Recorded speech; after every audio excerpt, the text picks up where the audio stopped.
did actually struggle so heavily in the 2v2s against Golden Guardians. They're giving priority to that bot lane. They are going with the Karma, and we'll see if he wants to go Comet and really kind of index towards the laning phase, or if it will be something a little bit more defensive. You know, we can see people even go Guardian or Airy, of course. So I'm going to be interested to see how they do perform. I do think that, you know, Karma is something that people were kind of asking for when the Morgana was being blinded. People were like, where's the Karma? Where's the Lux even? And for me, you know, thinking about even some of the more extreme counters, things like, you know, Zyra can be very effective down there. I don't think that, you know, Karma is like a hard counter to braum, but you do have double range here. You have the Enchanter who can allow you to get the push. You can queue the backline, try to keep Senna and braum locked under their turret, and try to, at the very least, have a pushing lane down there. Anytime you are pushing, your jungler then has to play around your lane somewhat, give you a vision, because you're exposing yourself to ganks. But because the meta is so much about going for Dragon Soul, if you do have a winning 2v2, if you do secure that push and have a decently strong jungler, you can then oftentimes just get the first couple dragons pretty comfortably. So I do think that's what I'm expecting to see here from TSM. You have Shen on the top side, who's going to be looking to survive against the Renekton, who's going to have that Stand United available to get down towards that bottom side. You have Syndra, who can have priority early on against this Ori, and, you know, power spikes pretty early on with that ultimate, and you also should have a pushing bottom 2v2. So TSM needs to stack those dragons and try to have some impressive laning phases. And I like the fact that they're also putting Spica on a meatball. I don't want to see Spica on a Nidalee. I don't care how many scrims it's stomping or whatever. This is TSM's greenest player. He's not the person that they should be relying on to carry them in playoffs. I thought that the comp that they drafted in their third game against Golden Guardians was ridiculous because it implied that. And I really like seeing him in a more supportive role for this team with Bjergsen on the Syndra, with DoubleLift on an Aphelios, with support priority as last pick on red side in the bottom lane. This is what you wanted to see out of the draft for TSM. But I don't just want this to be the TSM show here in the draft, because looking over at Dignitas, I like what they did putting Dardoch on this powerful jungler that can carry. I don't want to see Dardoch on a single Cinder Hulk jungler this entire series if Dignitas wants to win it. I don't think it works if they do. We need to see Dardoch on something that can chat up and carry. He's there right now. They put Viper on a champion that is meant to win lane to help facilitate Dardoch playing aggressive early. I like what I'm seeing from both teams. Yep, I think it makes a lot of sense. You also have Fenix on the Orianna. Anytime you have a shielding, you know, speeding champion, things like the Yuumi, the Orianna, the Karma paired alongside the Olaf, it can kind of extend the Olaf's life in the game, so to speak. You know, he's not just going to fall off a cliff after the mid game. Orianna can help to really add value going forward into the game. As you said, you have Renekton, so that should be an advantageous matchup against the Shen. You do have a really powerful early game jungler here with the Olaf, so they can look to get aggressive on the top side. They can look to try to trade potentially dragons on the bottom side for Rift Heralds and gold on the top side, for counter jungling on the top side. So we'll be excited to see how Dardoch can perform. And I do think that, you know, Dignitas is always a team that you have to watch out for, because yes, they have some bad games, but when Fenix and Dardoch are on, these guys are some of the hottest players who can really just destroy a game. They can also cost you games, but you cannot underestimate a team like that, because if they get hot, if they catch fire, if they can take over a series. Aphromoo and Johnsun have been very consistent, I think, over in the bot lane for Dignitas. So if others are going to step up around them, they have a legitimate shot in this series, and I'm going to be excited to see how they perform here in game number 1. All right, as we're waiting for everybody to wait for their minions to arrive and sort of get into the laning phase here, got a question for you, Isaac. So as I was preparing for this series, I was looking through some stats here for the two teams, trying to find out some winning avenues for Dignitas, because a lot of people will rightfully assume that the deck is stacked against them here in playoffs. They're coming in as the 8th place team. They've got an uphill battle ahead of them. And I was trying to find some stats of like, oh, they should play around that. And when I was looking through these stats, everything's red. Red is bad. And There's one exception, though. There's one exception to the stats for Dignitas coming up red, and it is first blood percentage. Dignitas does get first blood more often than they don't. They get it 53% of the time, so it's not a sweeping stat, but this is still an advantage for Dignitas. And that's one thing that I think really is shown by the fact that we're always wanting Dardoch to be the carry for this team. I want to see Dardoch get a first blood. I want to see Dardoch get messy around the scuttle crabs in the jungle, or make an early invade happen, or make one of these early ganks, especially with powerful early laners with CC to set them up. I think that Dignitas has to play early aggressive and try to keep those first bloods coming. I agree, and I do think one caveat I'll give as far as, you know, some of the negative stats for Dignitas is that they had some really bad games that can kind of skew the stats pretty heavily. You know, when you do look at how they perform in wins versus losses, it's a pretty stark difference because they did have some losses where it was kind of the sit back, do nothing, you know, and lose the game. But they have also had some incredibly dominant games. And, you know, when these players are on, when they get advantages, I do think Dardoch is an incredible jungler at playing from ahead. You know, he really can snowball. He's always been one of those guys that, you know, I think really kind of is in the moment, and when he's feeling it, he's playing incredibly well. He can take over a game almost unlike anyone else. Taking stock of everything here while we're still waiting for any sort of action to show up, junglers still clearing through their jungle right now. I do want to point out that there is a teleport advantage and a summoner spellbook advantage for the side of Dignitas. DoubleLift has gone with a cleanse in the bottom lane along with his flash. Johnsun going with the TP. And then spellbooks are up on both Fenix and Aphromoo. Now, Fenix has teleport, so that won't matter anyway. But Aphromoo being a fourth possible teleport at some point in this game means if Dignitas has their senses about them and they're able to properly play this map in terms of a macro state, we might get to see some fancy stuff out of them here, because TSM will only have the solo laners who can port across the map to respond. Yep, definitely possible. The cleanse is a little bit surprising, I would say, from DoubleLift, but I do think it's because he's expecting to push nonstop, and he knows, you know, one Senna route with an Olaf walking down the lane would mean you're dead if you don't play that cleanse. So because he's going to play aggressively, because he's also expecting to have the push, he feels okay not taking the teleport. If you can shove in the wave and reset when it's at their tower, you often don't really lose much on the recall. So that is kind of what they are dependent upon.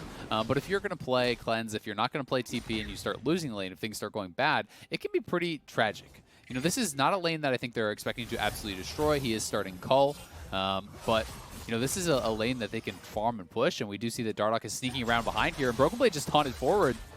Ooh. Yeah, Broken Blade, obviously he comes out on top in the trade there, but now after the fact, I think he'll need to be aware of what's going on here. Ward dropped down into the brush. Spica now joining in. Remember, Viper is at 200 HP here at the beginning, but we're seeing exactly what Olaf is made of here in the early part of this fight. Viper tries to go in to finish off Broken Blade, but instead he's going to just be smashed into the ground. And here comes TSM. See you later. It's a double kill for Broken Blade. They're trying to clean this one up at least. Fenix is going to grab one kill in retaliation there. Spica and Bjergsen working together to take him down. A little bit more damage will do it, but well played by Fenix to make sure he gets a double there as things end. Viper with the TP back into the lane won't quite be able to find the damage. Bjergsen walks away, no health, no mana. It is a bloodbath on the top side. Broken Blade runs back into the lane, says, bro, did you forget he's a ninja? The sword just runs right through him. Viper teleports back in the lane, and he's got to go home. Get back to base. Go home, man. Oh my god, what a start to this game. This was looking really dicey here because Broken Blade taunted forward right as Dardoch was showing up. You know, he's winning the 1v1, and because he got Viper so low, Viper had to back off. But then this is, you know, honestly some pretty brave stuff here from Broken Blade because his abilities aren't cooldown. So he's actually, you know, waiting for that Spirit's Refuge, waiting for the W to come back up. It does just as he's surviving. Then look at the flash. As he gets out right as Viper flashes in, and Viper essentially flashed straight in, and Spica grabs him, claps them together immediately for that stun, killing him off. I've got to give a lot of credit to Fenix here, though. Fenix was looking so doomed. I did not think he was going to be able to get an additional kill back, you know, weaving in autos there, you know, doing a good job with that. And then this, almost a trade kill because Bjergsen flashed as he got stunned. So that was a spell buffering there where, you know, he's stunned on the other side of the flash, and that allowed Viper to close the gap and almost kill him off. Scatter the Weak, of course, saving Bjergsen. But in all of the craziness that does come out of that, you know, still, it is TSM coming out on top. They got the additional kill, and the worst part is 2 kills to Broken Blade, not even an assist to Viper. So Viper got really screwed in that. He died, 2 kills went to his lane opponent, he TP'd back, and then immediately got put to base. So, you know, he's going to be down in experience, he's going to be down on gold, and he's playing an early game champion that you want to be bullying lane. If you fall behind the Shen now, guess what? There's no point in the game where you become more useful. You want some more red stats? Because I got some red stats for you. Viper's stats throughout Summer 2020, it has not been the most phenomenal split here for Viper. The number, Azael, I want you to guess the percentage of games that Viper is ahead in CS at 15 minutes. Oh, God. 10%? You highballed it a little. 8. He is ahead in 8% of games at 15. It's actually 7.7, but I'm rounding up. I'm giving him the benefit of the doubt here. So considering his laning phase struggles so often against all different opponents, this is over the course of the entirety of Summer Split, being down like this, having his opponent get those 2 kills means even more, because this is not a player who is even normally doing so hot playing from an even state. When he has to play from a down state like this, oh my goodness, this game could turn into a top diff real quick. Yeah, it's definitely tough. You know, thankfully for him, it's not like he's against like a Jax or Camille who's just going to 1v9 the game. You know, Shen being strong does matter. And I will say that Shen is one of the tanks that, because you can build somewhat aggressively, you know, go for an early Titanic, you can get more, I think, out of your early gold lead than sometimes a champion like an Orin will. You know, so you can kind of push your advantage in that side lane a little bit more. Obviously, you want to play proactively, and that's what I think we're going to kind of try to track here. We saw with EG yesterday when they actually played their Shen LeBlanc game, you know, albeit that's maybe a better delivery system than what TSM has. Every time Huni had the stand united, he was going in. And that's the kind of thing you want to see. Because when you're playing Shen, your goal is actually to tax the global resources, essentially, of your opponent, right? You TP, they TP. Guess what? Next time you stand united, TP is not up, and now you have a global advantage, right? And you're continually trying to push your opponent back, tax them of those resources, so you can set up opportunities where they have nothing to match, and they either get aggressive and die, or you get an objective for free, such as the Dragon. This sounds like literal world champion knowledge to me, because I remember talking to you about World of Warcraft PvP back in the day, like 3 years ago when I first came out here. And you told me that it was all about just making sure that you make them use something more valuable than you use. Yeah. And eventually you get to the point where you hit them with something really valuable, and they're like, well, crap, I've got nothing left, and you win. Exactly. I mean, and the same thing kind of applies here to League of Legends, honestly, right? If you can trade an Ignite for a Flash, guess what? You trade it up. But the other thing about that is that you have to then capitalize on those windows, right? If you gank and you force a Flash, great. If you never re-gank and nothing happens from the Flash, then what use was it? You pretty much didn't accomplish anything. So that is why I like seeing Shen's be proactive and not just use the stand united defensively, because if you're just using it defensively, you're allowing your opponents to dictate the pace of the game, and you're allowing them to decide when and where you fight. TSM now responding to the river here, making sure Dignitas are not able to take this Rift Herald. It is crab control for Dig in this top side of the river. Dignitas actually up in gold 2 compared to TSM, despite that early kill advantage TSM got for themselves. TP's coming in now from Dignitas. Viper's gone into the ulti. Dominus is a rockin' and a rollin'. Aphromoo moves up the wall. DoubleLift in some trouble. He is exploded! Good lord, man, that damage coming through. The Rift Herald is taken by Dignitas. DoubleLift is taken out of the picture, and that collapse was so well done. Very well done. And now they're up 1,000 gold. They grab the Rift Herald here too, so have the ability to cash in for even more.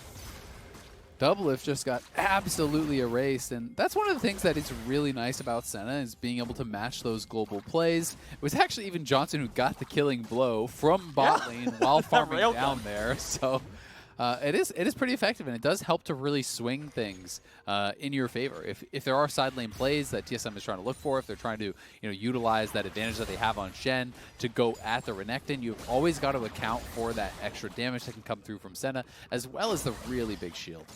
And it was Aphromoo using a Summoner's Spellbook teleport to get in behind TSM in the pit, to teleport to the ward Dignitas had at the red.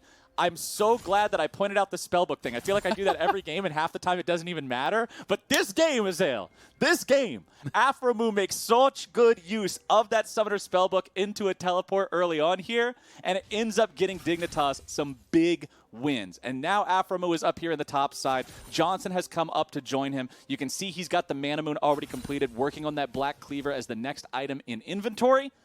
DoubleLift lower just a little bit on CS there, so honestly bot lane going pretty even, but that kill doing a good job keeping Johnsun ahead here as they look for some more plate money. Still 2.5 minutes left before those plates fall. Yep, and also the fact that DoubleLift moved to topside and Johnsun did not meant that he was able to catch up in the farm, right? So, TSM, I think as far as the 2v2 went, things went pretty well. They did get that first dragon because they had pressure down there, because Dardoch went more towards the top side, which is somewhat expected when you are playing with that Renekton. And yeah, I mean, I agree. I think Spellbook is a really fun rune to actually watch because it's such high variance, right? It can be incredible or it can be worthless.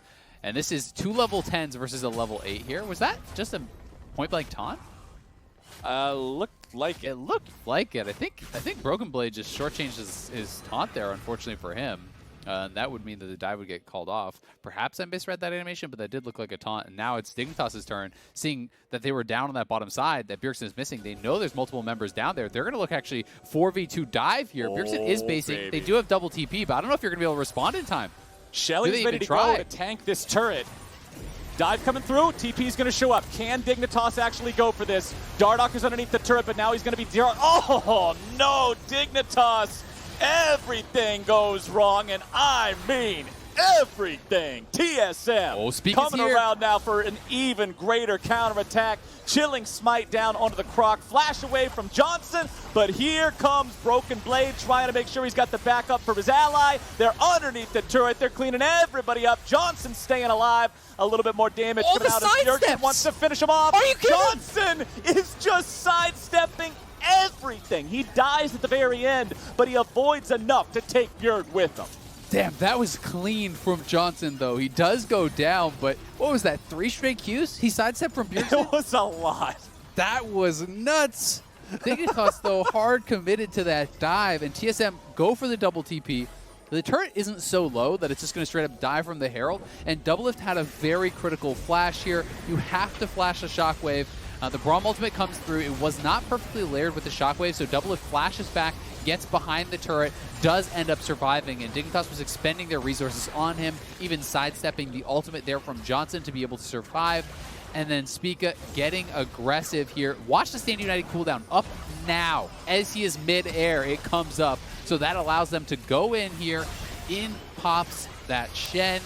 Johnsun here now with the fancy feet. Sidesteps 1, sidesteps 2, sidesteps 3, that was I a W. believe. Yeah, I think the last one was a W. Didn't hit either, and then gets killed by that Scatter of the Week. So nicely played by Johnsun, showing why this guy is getting a lot of recognition. Some of these young marksman players in NA are, being pretty hyped up, and rightfully so. Tactical, Johnsun, FBI, this new era of marksman players here, trying to, prove that they are better than DoubleLift, that they have, can beat DoubleLift. FBI, beat him up yesterday. Now it's Johnson's turn to see if he can take down the guy who has been, the king of the marksmen in North America for so many years.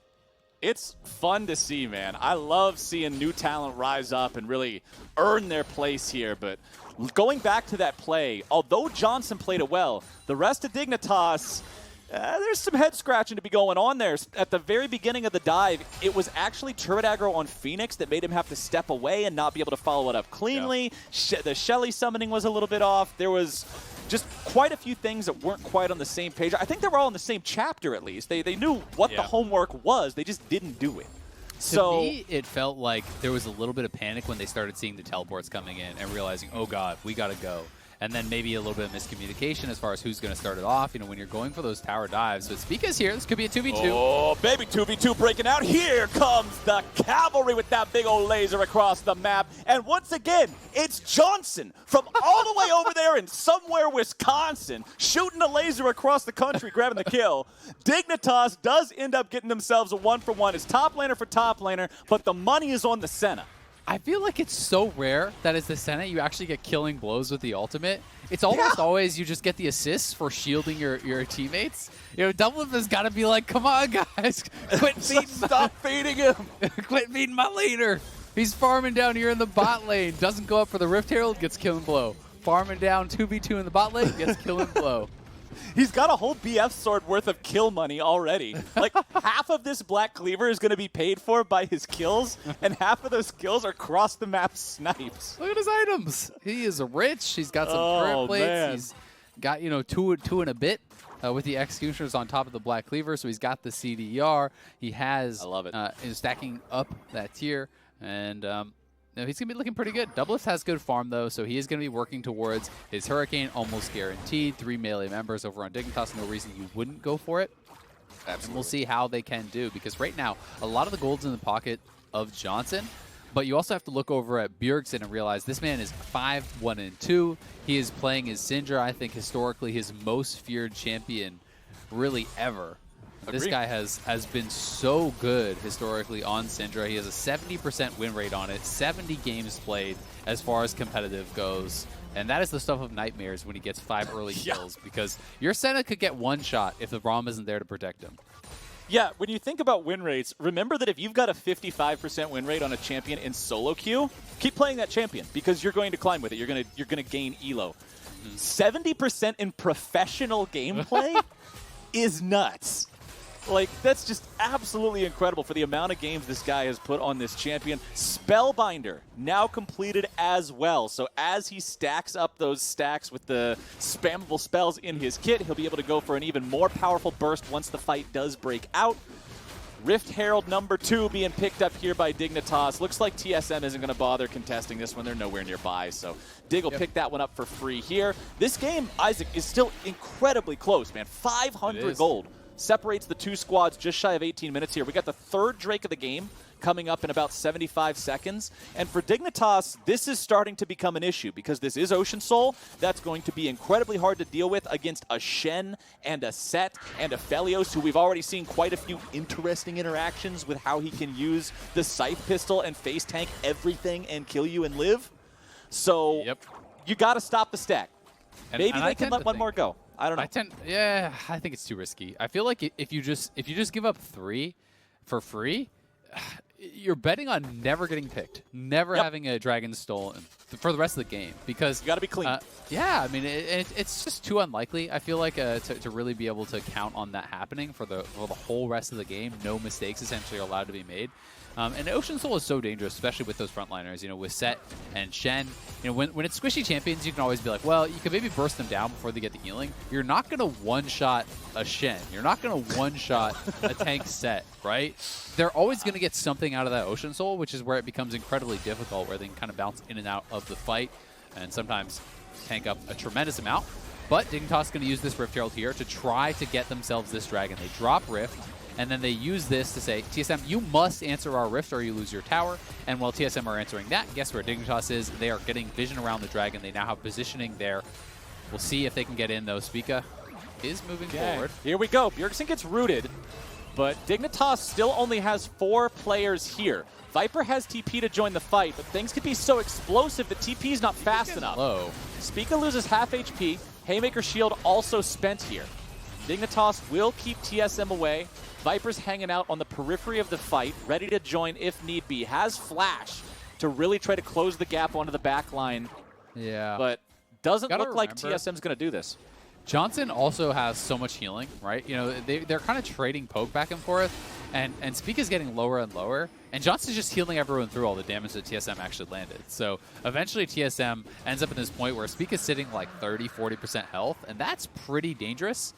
Spica, if he gets spotted here, could actually just die. He's already 2 levels down, so he's going to have to Hex Flash out of there. But Dardoch is very far ahead of Spica, and things going a little bit rough for TSM there. They need to be able to find a pretty good hard engage. You know, these long extended trades back and forth are dangerous, but now they're TPing for a play on the top side. Oh, they are going for this real bad now, as we're going to see the laser come in.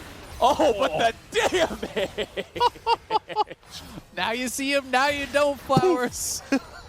You're a wizard, Bjergsen. I blinked and his health bar was gone. That is Spellbinder Syndra. She pressed the big red button, and the lizard just became an endangered species. Yeah, the lizard is not building health. That's a Bork rush right there for you. So Renekton goes pop. They get the tower as well. They do lose a tower for it on that bottom side, but Bjergsen getting even more fed. It's also worth noting that, you know, he's playing Phase Rush. He gets a flat movement speed on the Spellbinder, more movement speed when he actually pops the active as well, plus the Karma Shields for movement speed.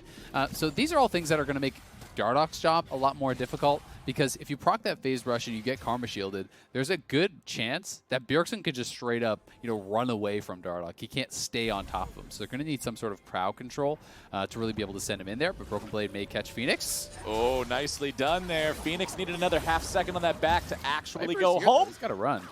Viper's showing up, but Broken Blade's just going for the outplay. He's just trying to smack him around, forces the flash out of the enemy mid laner.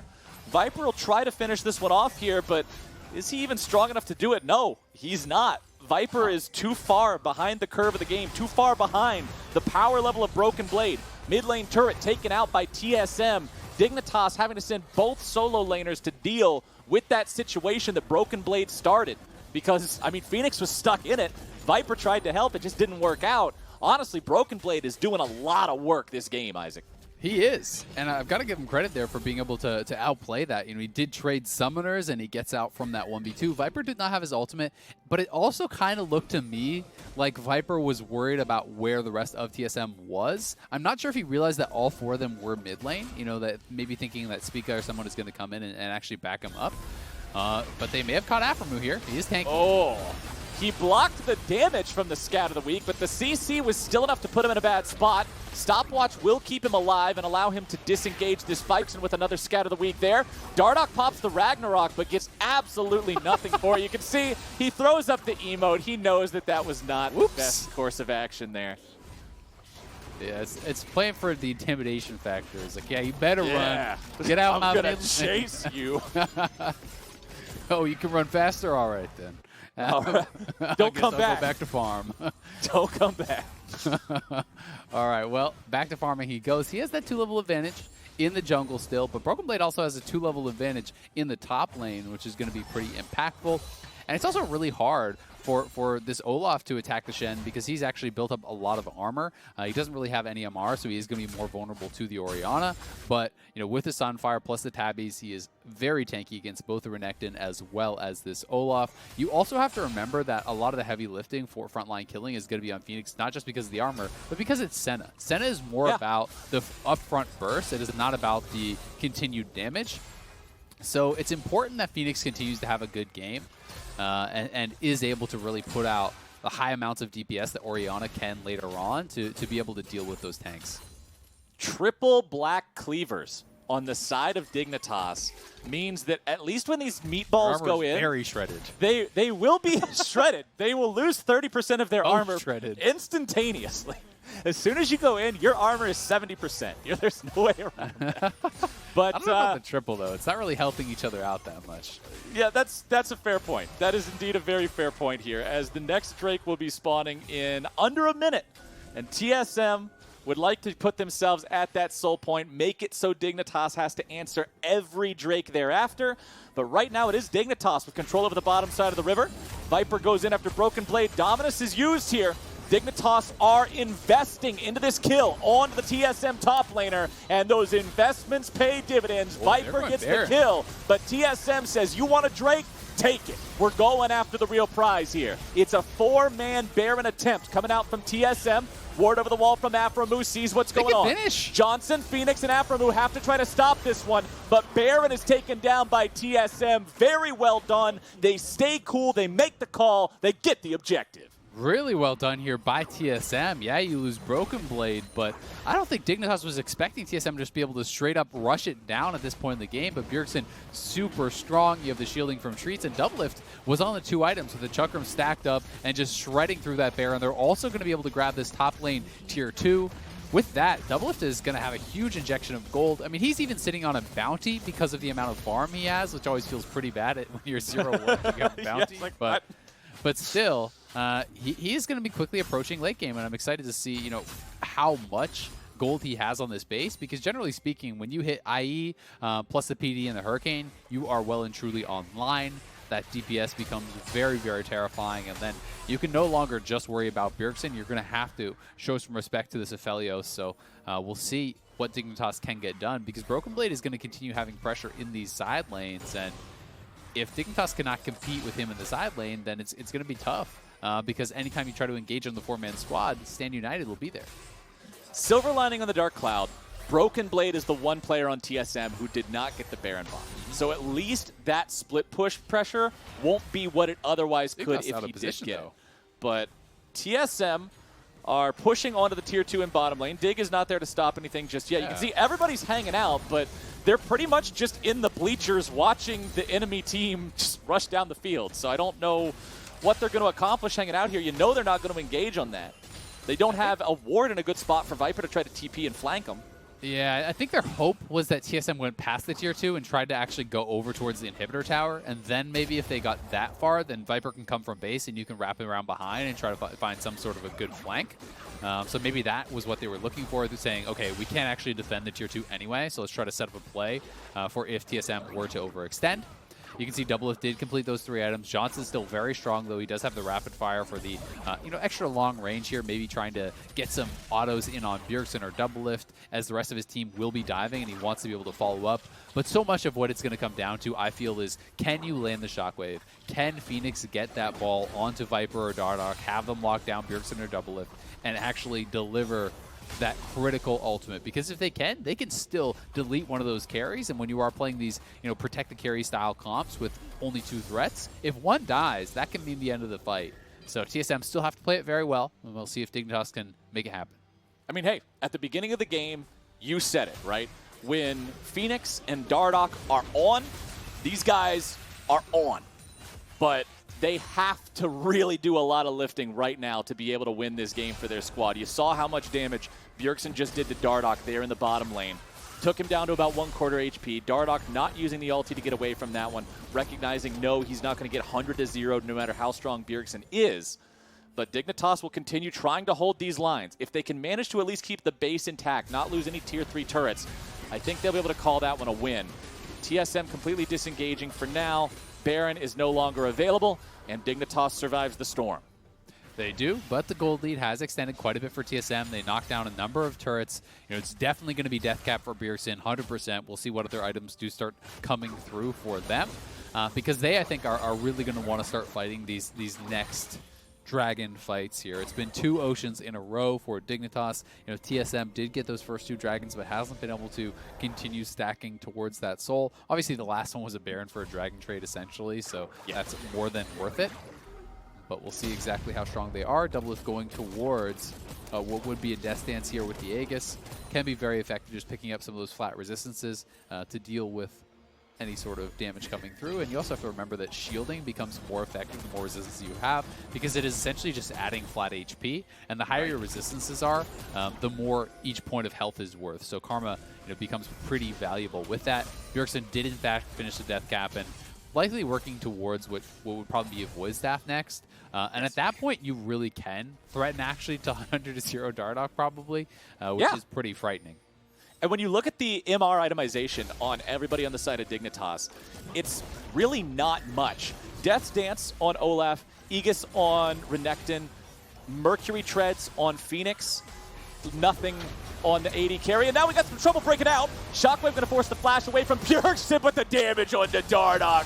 The headwear is in there. The hat makes the difference. And Dignitas, run for the hills, boys. This one is a frightening as Viper grabs a kill onto Spica there on the back end of the fight. He manages to get himself away. That is a 1-for-1. It's jungler for jungler. But TSM is in much better shape. Dignitas has no health bars, and TSM is marching over to that dragon pit. It could have been so much worse for them, though. A critical exhaust from Aphromoo as DoubleLift flashed in after the Infernum ulti. It looked like he was about to clean up everybody, but the instant exhaust from Aphromoo defended him, and Aphromoo actually just swapped over to Smite. So theoretically, if TSM doesn't notice and Aphromoo can get access, there is no jungler for their team.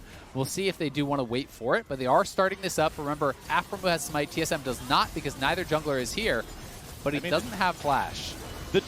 That's a normal Drake against Aphelios with 3.5 items. I think it might as well be this cool paper mache lizard that you made in art class. It's just going to disintegrate as soon as he walks next to it. No way for Dig to get in there in time.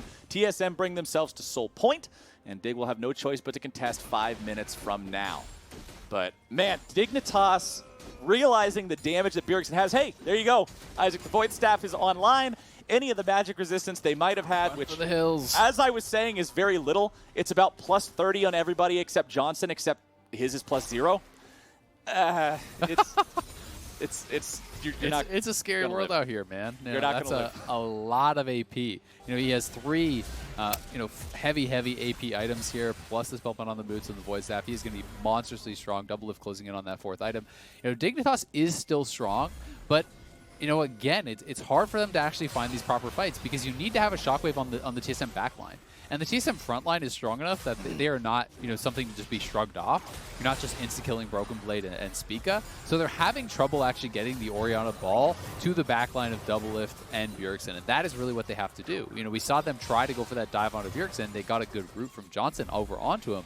but he gets shielded up by Treatz. He had the flash, so he was able to survive that one. If they can catch him again, maybe you can kill him this time because he doesn't have the flash. But barring that, it's just like Johnsun can't do the same things to the TSM frontline that DoubleLift and Bjergsen can do to Dignitas' frontliners. That flash is down for another 2.5 minutes. That is 2.5 minutes that Dignitas has to try to punish. This Baron is up right now. Baron will go down super fast. You can see that health bar disappearing in front of your eyes right about now. TP coming in. Dignitas knows they got to go for this. Baron is already down to 4K. Viper may go in over the wall. The Baron will be slain. Spica responsible for that one. And Dignitas has to go for something. They cannot let TSM get it for free. They need to pursue something here. But TSM is getting away. And they make the call again. These Barons from TSM are winning this game for them. Yeah, and you just can't chase into Syndra.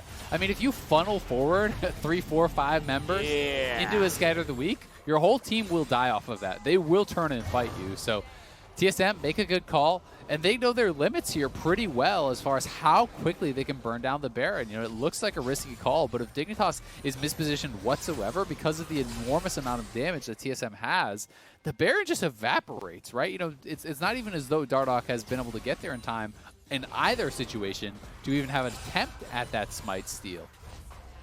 And let's go back to what you were talking about with flash cooldowns and punishing Bjergsen. All of a sudden, TSM is superbly in control of the game once more. They've got another Baron buff. Nothing is happening on this map unless TSM says it's happening. This is a very difficult situation for Dignitas to be able to punish that window now. The Drake will not be up until Bjergsen's flash is already ready. Yeah. So unless TSM overextends, unless TSM says, no, we're fine with fighting without Bjergsen's flash, I don't see a world where Dignitas can punish that. Yeah, it becomes very, very difficult unless you can find some sort of a flank, but they have no deep wards. There's no real options for TPs. So as long as TSM play it slow, play it smart, they should not be in much trouble. Bjergsen is coming over. Fenix and Johnsun have got to be careful here. In goes the Stand United. Staying on the other side of the terrain, Bjergsen keeping himself safe. Taunt comes through, damage goes out, Fenix goes gold. The stasis will only keep him alive for a moment as Bjergsen is now on a killing spree, and with the Dignitas mid laner dead, TSM sees their opportunity to go in. Exactly. What is Johnsun going to do against a Baroned up minion wave and a 5-man TSM push? Bottom lane inhibitor turret is gone, and TSM is on to the inhibitor itself. I fully expect this to be game. Dignitas will do everything they can to prevent that, but the redemption coming down to keep the health bars locked and loaded. Bjergsen just decided Aphromoo doesn't get to play League of Legends anymore. He will press the delete key on him as well. Control and alt not even necessary. League of Legends is not being played by Dignitas anymore. TSM pushing for the win onto the last Nexus turret. Broken Blade leading the charge. Bjergsen looking for some damage here. He's very low on mana, but it does not matter. The Nexus will drop, and it was a close game for a long time, but TSM will take game one. Good start here for TSM. A lot of credit deserved, I think, by the solo laners here from TSM. Broken Blade critical in some of those early skirmishes. Bjergsen being the recipient of a lot of kills and really made Dignitas pay for giving them over to him. It was kind of, we talked earlier in the game, these two different members getting fed, Bjergsen and Johnsun. And Johnsun just wasn't in a position to really take over in that same way because Senna really does struggle to actually kill off frontline. And that is one of the reasons that people struggle sometimes to fit things like Senna and Jhin into a lot of team compositions, because they are not good at killing frontline. And TSM drafted heavily for that. You have two shielded up frontliners who are running at the Senna, really making Johnsun struggle, and TSM kind of had the pick of the litter. The frontliners from Dignitas were great targets, so they played it out well. They are able to take first game, but wasn't without some hiccups as Dignitas was making them work for it and did stay pretty close as far as the gold is concerned pretty much the whole way through. And at the beginning of that game, after that first big brawl on the top side, I said this game could turn into a top diff pretty quickly. And because the story of TSM for a few weeks now has been Bjergsen just stepping up and doing all this carrying and everybody else struggling, I must put praise on Broken Blade's name, because this man did so much work for TSM in this game. Renekton was invisible. What did Viper accomplish that entire game? Not anything. Broken Blade was constantly drawing pressure from multiple players in all over the map wherever he was. He was always making sure he was getting taunts where they mattered. Stand Uniteds were on point. I loved how Broken Blade played this game. I want to see him continue to play like that for the rest of this series. I want to continue to see him play like that for the rest of the playoffs. And I want to see him play more Shen. I think that was really, really good.